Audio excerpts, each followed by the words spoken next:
They were called by a decree, not an invitation, and by the time it arrived, there was no room for protest.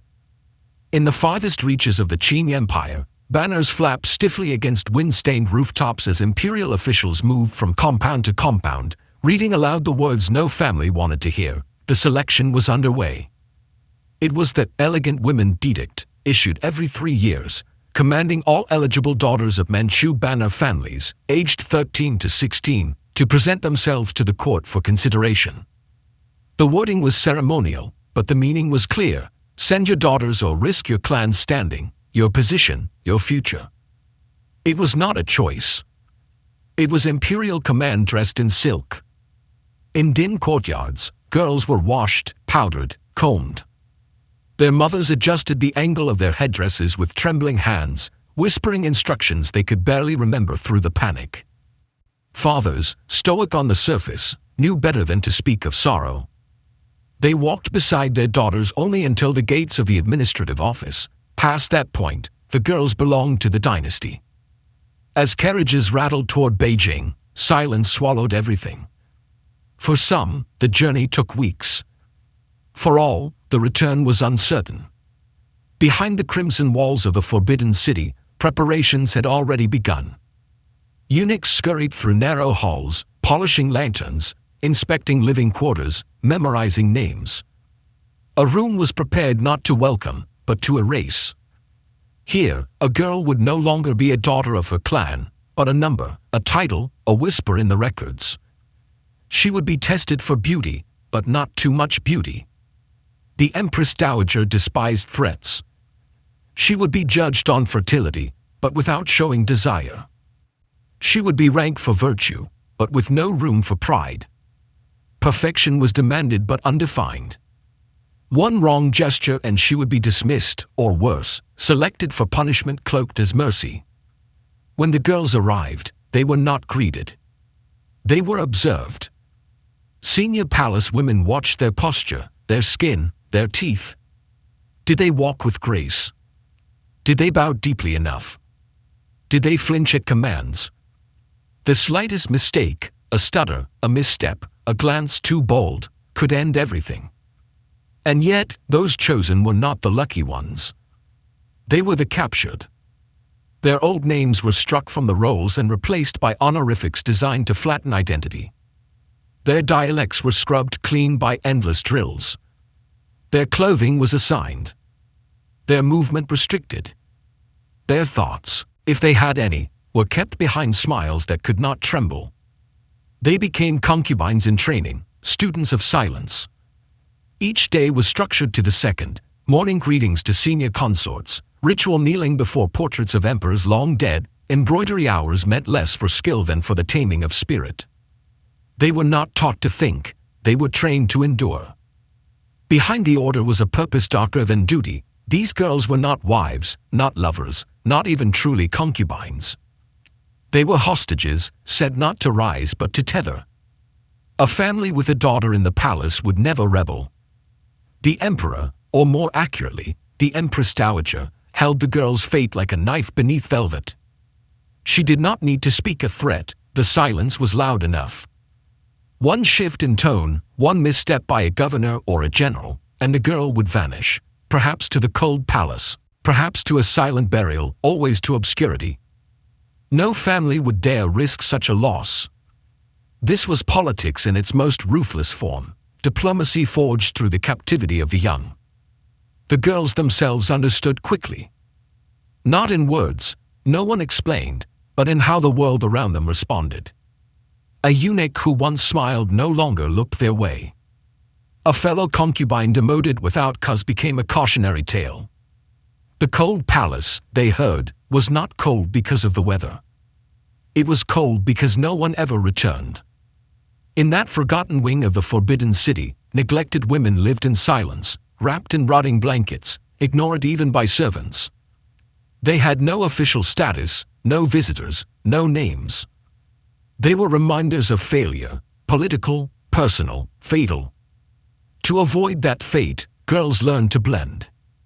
They walked softly, spoke rarely, and bowed so often their spines ached. They watched the senior consorts carefully, noting who was rising, who was falling, which eunuchs were trusted, which were feared.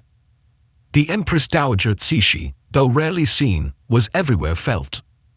Her shadow stretched across the inner court like a storm cloud, her preferences unknowable, her wrath unforgettable. She had once been them, a selected girl from a middling family, but she had survived by understanding that in the harem, survival was not won through love or beauty, but through control. Now, from behind a curtain, she orchestrated everything. She chose which girls advanced. She approved punishments. She arranged marriages, not to honor a girl, but to bind a family tighter. Every selection was a move on a massive political chessboard. A daughter promoted meant a father silenced. A daughter demoted meant a clan humiliated. And through it all, the girls never spoke of home. Letters were allowed only once a year, read and censored by palace officials. Often, they were never delivered. The girls wrote anyway, crafting lines full of carefully constructed hope. I am honored to serve, the palace is beautiful, I am learning much. Behind every sentence was a prayer, remember me. Don't forget me. I'm still here. But no one answered. The walls of the palace were thick not only in stone, but in silence. Years passed like seasons trapped in glass, identical, motionless, cruel. The girls watched one another grow thinner, quieter, more shadow than flesh. Some who had once laughed beneath plum blossoms now walked with heads down, speaking only when spoken to, their names fading even among the maids. For those lucky enough to be summoned to the emperor's presence, the moment brought both fear and consequence. A single night might lift a girl into a higher rank or plunge her into disgrace. If she pleased him, she might be named a consort and moved to better quarters. But favor was fickle. The emperor was surrounded by dozens, even hundreds, of women, and he could forget a face by morning. Worse, attention from the emperor could spark jealousies. Other women, more senior, more powerful, might conspire to poison the favored girl's food, spread rumors of her arrogance, or convince eunuchs to misreport her behavior. Punishments were not always formal. A girl might be reassigned to a desolate wing, denied visitors, watched night and day. Her health might mysteriously decline. If she bore a child, especially a son, her life became even more perilous. Imperial sons were rare treasures and political weapons. A child linked her permanently to the imperial bloodline, giving her family a new kind of power. That power threatened the balance of the court. Some concubines were rumored to have miscarried after being given the wrong medicine. Others watched their children die suddenly of fevers or be taken from them at birth to be raised by someone else. The loss was never questioned. The grief was not acknowledged. The court moved on. And so the girls began to fear not only disfavor, but also fortune. To rise was to invite destruction. Many chose invisibility instead, working quietly, never speaking too much, never catching the emperor's eye. They avoided the gaze of senior consorts, memorized the unspoken rules, bowed deeper, smiled softer, and hoped simply to survive. They learned to exist like smoke, present, but untouchable. Meanwhile, outside the palace, their families walked a tightrope. A daughter in the court was both a shield and a target. As long as the girl was safe, the family could claim proximity to the throne. But if she fell from favor, so too might their protection. Officials who dared challenge Cixi's authority found their daughters suddenly accused of disrespect. Some were demoted, others banished to the cold palace, where they would spend the rest of their days in isolation. No one asked why. No one protested. To do so would mean joining them. Even those who succeeded, whose daughters rose to become high-ranking consorts, lived in fear. The court never forgot a misstep. Cixi, in particular, kept detailed records. She remembered slights from decades past. A girl might be smiling in court one day and gone the next, replaced by silence and unanswered questions. The lessons taught were permanent. Loyalty was rewarded with survival, not comfort. Disobedience, even imagined, was punished with erasure.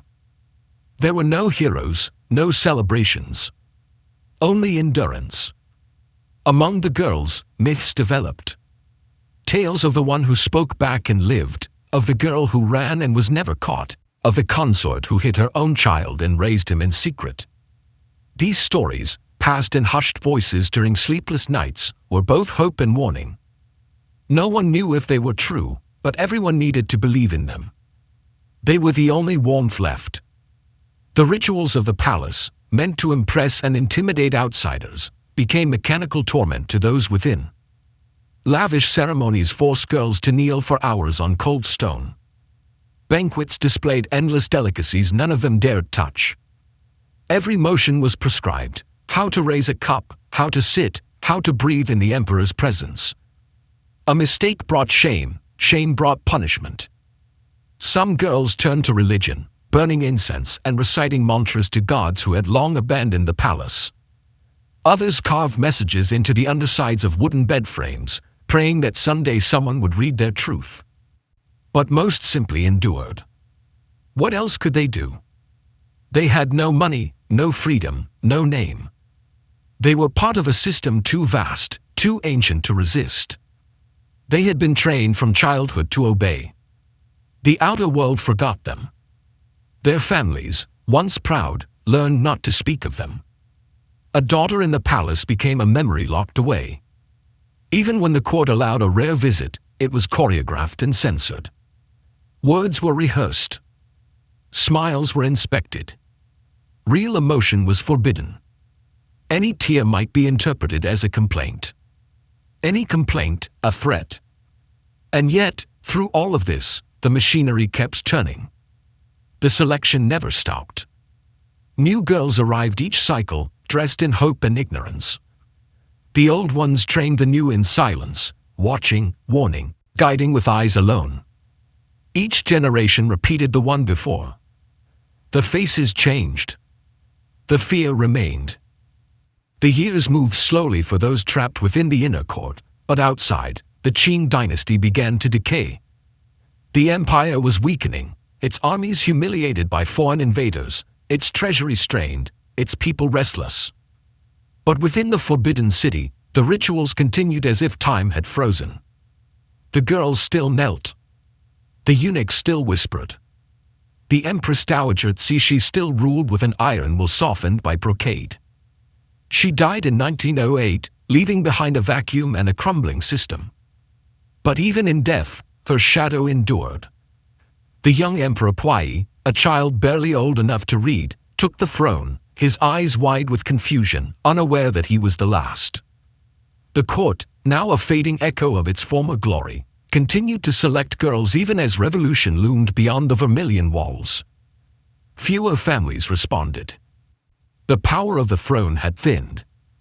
Still, some fathers sent their daughters, not out of loyalty, but out of habit or desperation, or fear of what might happen if they did not.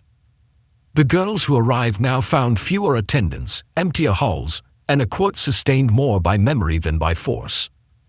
They memorized the same rules, wore the same stiff gowns, whispered the same mantras of obedience, but something was broken. Some dared to speak more freely. Others refused to smile. Even the eunuchs, once the invisible enforcers of palace discipline, now gossiped openly of change. They said the republic was coming. They said the emperor would be dethroned. They said the girls might go home. But no one knew for certain. And for most, it was too late. Those who had spent decades behind red walls had forgotten how to live outside. The gates that had once closed behind them might open, but freedom was no longer something they recognized. Many chose to stay. Others, forced out when the court finally dissolved, wandered the streets of Beijing in silence, unmarried, unnamed, unclaimed. Some found work as servants. A few were taken in by relatives who barely remembered them. Most simply vanished. Their stories went untold, lost in the rush of modernity. The Forbidden City became a museum.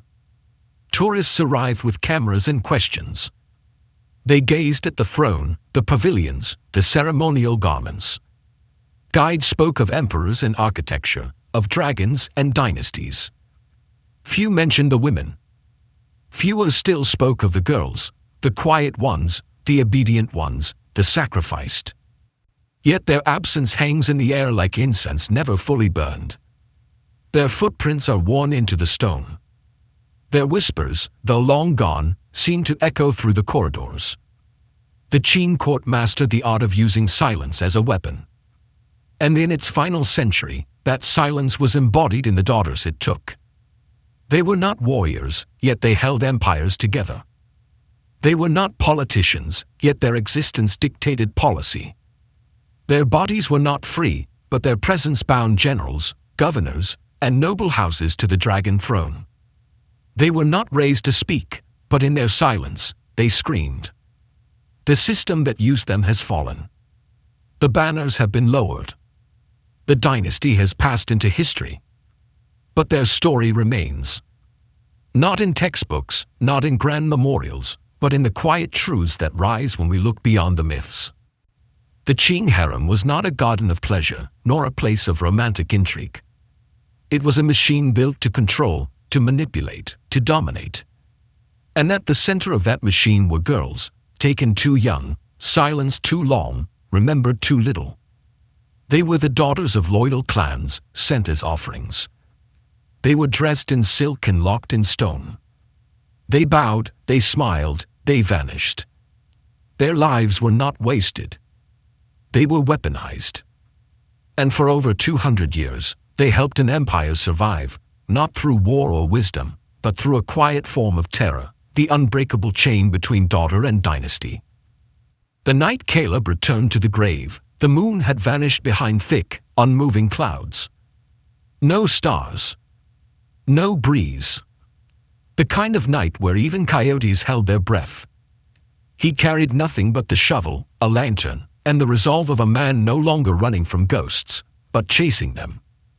The old oak loomed like a sentry, its bark cracked like old bone, its shadow walked across the grass in unnatural shapes. Caleb stood at the edge of the grave and waited, for fear to take root, for reason to claw its way back into his mind, but nothing came. Only silence. The ground, still untouched. He dug. Each shovelful was harder than the last, not from the dirt but from the weight pressing down on him with every motion. The air grew colder, tighter, as if the earth itself resisted being disturbed. An hour passed. Then two. The lantern flickered. The deeper he dug, the more wrong everything felt. The soil was dry and loose at the top, but near the bottom it turned dark, almost black, clumping like ash. No smell of rot. No sign of wood decay. Just that thick, choking earth. Finally, his shovel struck something hard. Hollow. He froze, breath catching in his throat. With shaking hands, he cleared away the dirt until the lid of the coffin revealed itself. Mahogany, perfectly preserved, no sign of age. That alone chilled him. Wood buried that long should have split. But it looked untouched. He ran a hand across the surface, and the moment his fingers brushed the edge, the lantern snuffed out. Complete darkness. Caleb cursed under his breath, fumbling for the matches. He struck one, the sudden flare of orange casting wild shadows along the pit walls. He relit the lantern and sat for a moment, breathing hard. Then, slowly, he slid the flat end of the shovel beneath the coffin lid and pried. It groaned open with a sound like rusted hinges and breath held too long. What he saw inside stopped time. There was no body. No bones. No clothes. Just a mirror. A large, framed mirror laid perfectly within the coffin, edges pressed tight to the walls. It reflected only him, Caleb, in the pit, eyes wide, dirt clinging to sweat, heart pounding in his ears. But something was wrong with the reflection. In it, his face twitched, just slightly, out of sync. A smile lingered longer than it should have. His eyes stared too still, too knowing. He stumbled back, nearly falling against the pit wall. The mirror didn't move. It just waited. Beneath it, something caught the light.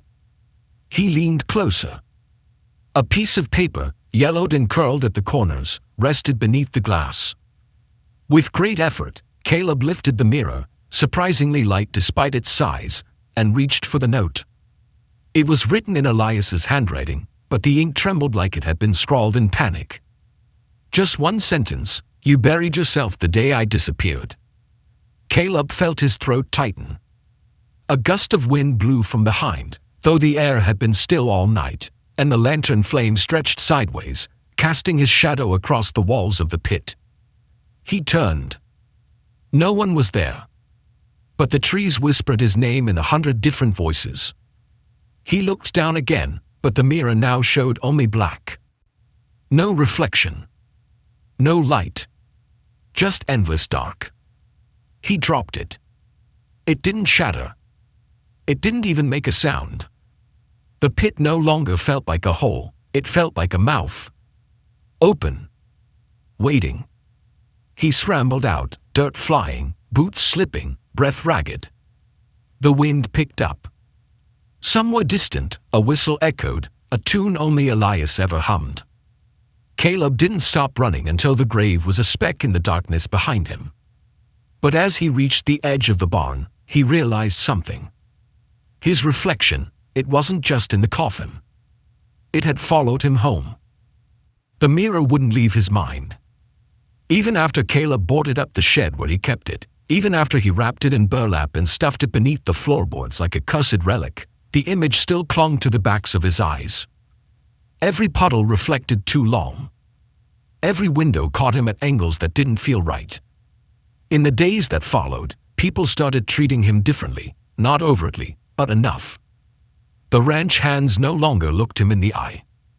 The stable boy, Thomas, flinched when Caleb spoke. One morning, the cook served him black coffee and muttered, "Didn't know you were back," before hurrying away. Back from where? Caleb hadn't left. Had he? He checked his journal, only to find 4 days blank. No entries. No memory. Just dust and the scent of burnt ash. He returned to the grave a final time, but it was gone. The soil undisturbed, the cross upright and freshly painted, with a name now carved into the wood. Elias Jonah Blackwell.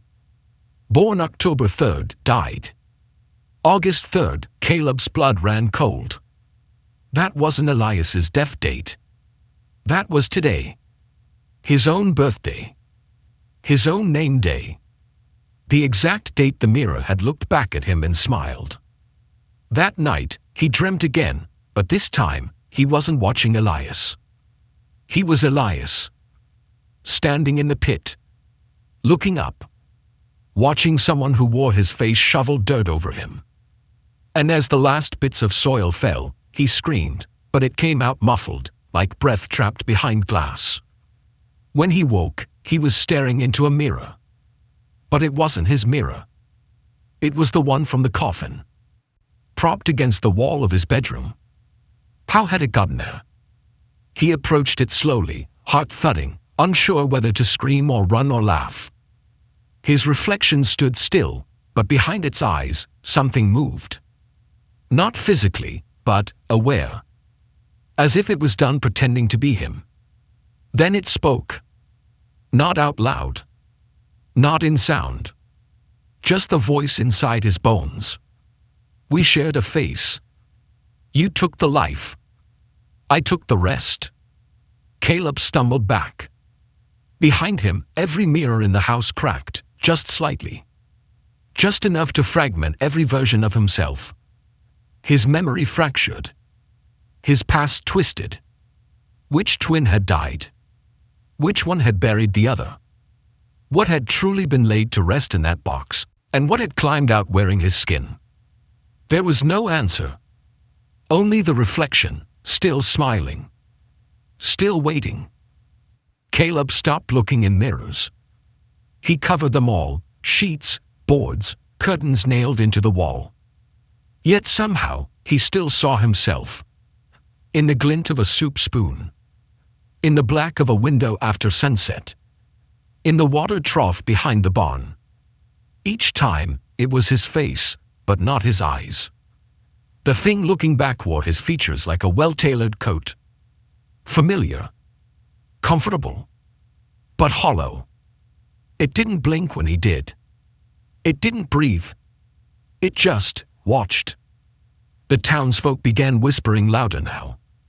Not about Elias. About Caleb. About how he walked different. Spoke too soft. Laughed like someone remembering the idea of laughter, not the feeling itself. Something in him changed, the blacksmith muttered. Like he forgot who he was trying to be. At night, Caleb would wake in places he didn't remember falling asleep, in the attic, the cellar, once out by the oak tree with dirt under his nails. Sometimes, he'd find himself holding Elias's old clothes. Sometimes wearing them. His voice in the mirror had started to speak clearly now. Not just whispers. Sentences. Memories.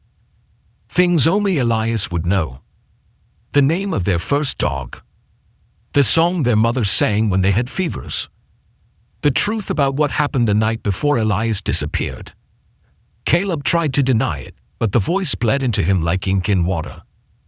The memory had always been hazy, just an argument, shouts, fists maybe. But now it returned in full color. Elias begging. Caleb holding the rope. The snap. The fall. The silence. It wasn't the ravine that killed Elias. It was Caleb. Caleb had pushed him. Out of jealousy. Out of fear. Out of something older, darker, nameless. And then he helped bury the truth. He told the sheriff a story. Swore on the ring, the clothes, the bloodied saddle. Said he'd seen the body, that it was definitely Elias. The town had wanted closure. They'd taken it. But Elias hadn't died. Not completely. Whatever piece of him remained, the rage, the betrayal, the reflection, had waited. And now, it had taken his place. One morning, Caleb awoke to find a note on his kitchen table. It was written in his own hand, but the loops were tighter, neater. Not quite his. It said, "Thank you for letting me in." That was the day Caleb stopped being. People still saw him in town. He'd wave, he'd smile, he'd buy supplies like nothing had changed. But those who looked close said his eyes were wrong. Too still. Like a photograph of someone taken just before something terrible happened. They said he moved with the same rhythm as Elias, laughed the same way. That he hummed old tunes no one had heard since the funeral. And the strangest thing, they said Caleb started referring to himself in the third person. Caleb used to do it this way, he'd say. Or, Elias always said Caleb was the quiet one. The sheriff grew suspicious and tried to confront him one evening, asking why he'd gone back to the grave. Caleb just smiled. To say goodbye, he said. But he wasn't there anymore. A week later, the sheriff disappeared. His boots were found beside the oak. And in the spot where the grave once was, there stood a full-length mirror, wedged into the dirt like a headstone. No one dared touch it. Sometimes, travelers passing through would swear they saw someone standing there, staring into it. Sometimes, two figures. Identical. Waiting. The townsfolk stopped speaking of the twins after that. But children who wandered too far from their porches at dusk sometimes returned pale and shaking. "I saw him," they'd whisper. "He smiled like he knew my name." And in the coldest part of night, if you stood alone near the tree, some say you could hear a voice calling, not loud, not angry. Just curious. Like someone trying to remember which brother he used to be.